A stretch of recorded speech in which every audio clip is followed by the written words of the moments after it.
Со боксови и полиција завршила караница на водно на улицата Партени Зографски над школото Кочо Рацин, кога сосед се пожалил дека градежници, расчитувајќи терен за нова градба, му ги искинале каблите за телевизија.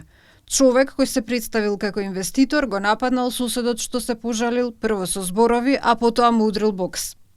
Значи, главната причина конкретно за мојот судир и со него беше тој немарен и кабадахиски однос во смисла на кидење на кабел и рече си срушена бандера кој што може да снимите, се уште е опасна за сите минувачи во улица.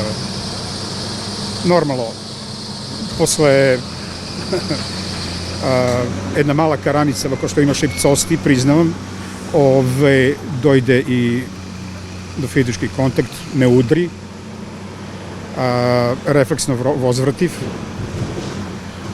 во самоодбрана. Пријавена во полиција, морав да отидам и на ИТНА, да се извршите таму одредени испитувања, се уште сега спласнато до душе. Меѓутоа снимката покажа дека нема последици, тоа е битно.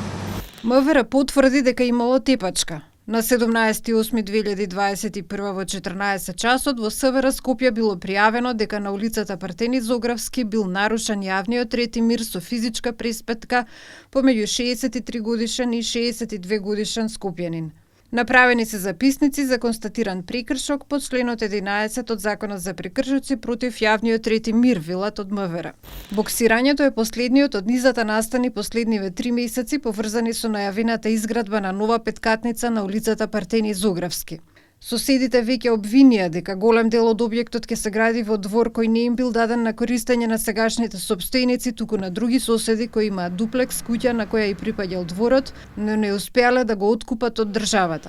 Се чудат како сегашните сопственици успеале да го приватизираат иако не биле негови корисници. Го споиле со нивните мали парцели на кои имаше 2 мали куќарки и добиле одобрение да изградат објект кој ќе зафати целата слободна површина. На сомнителна документација, криминогени работи, застрашување и узурпирање се пожали и Костовски. Генеза на целиот проблем е многу симптоматично во смисла дека за сето тоа стои кој кај гро од објектите во Скопје, конкретно кажам, сомнителна документација, криминогени радњи и така натаму. Ја апелирам до луѓе, до граѓаните, да бидат сите малце повнимателни и би било најубаво кога би биле колегијални, да кажеме така, да се реагира више. Затоа што ове не е минут до 12, ова е 12:30.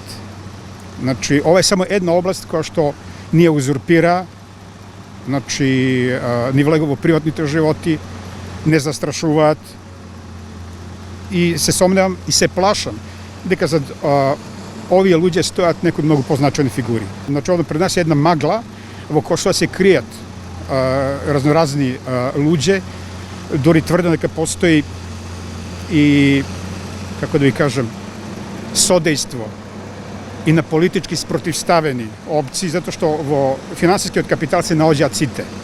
Наоѓаат свој интерес и под маса, значи горе на површина од маса не заведуваат нас граѓаните да гласате за овој зоне, а под масата си делат овој солидни профити. Тоа впрочем го гледаме 30 години. Соседите кои го користеле дворот кој станува градилиште велат дека повеле низа судски постапки за да докажат дека тие имаат право на откуп на дворот.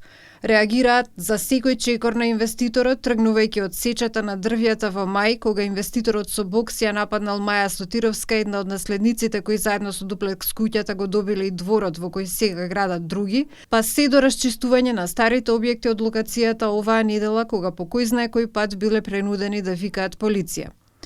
Формално правна помош на жителите од улицата Партени Зографски околу сомневањето за незаконска приватизација на дворот им понуди градоначалникот на општина Центар Саша Богдановиќ, кој укажа дека одговори треба да се бараат од Министерството за финансии.